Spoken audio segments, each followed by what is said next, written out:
Hutan baluran yang juga dikenal sebagai Afrika von Java ini memang terkenal akan keeksotisannya. Hanya saja, di balik seksinya pemandangan hutan baluran ada spot yang membuat penduduk sekitar pun tak cukup berani mendekat. Adalah Jurang Tangis, yang konon dulunya adalah aliran sungai yang bermuara ke Selat Bali.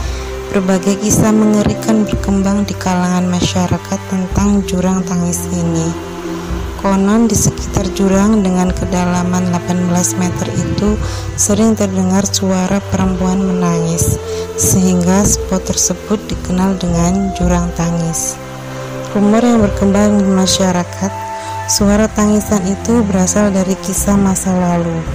Seorang gadis yang menunggu kekasihnya datang dan justru didorong masuk jurang oleh kekasihnya itu sendiri, sehingga kepala si gadis itu pecah sehingga terbentur batu. Gadis itu tewas seketika dan arwahnya disebut-sebut menghuni Jurang Tangis.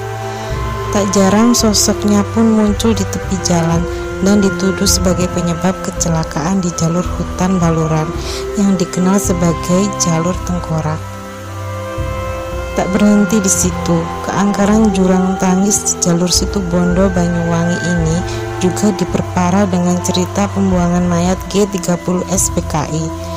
Jurang Tangis menjadi tempat pembuangan mayat yang diisukan berjumlah ribuan.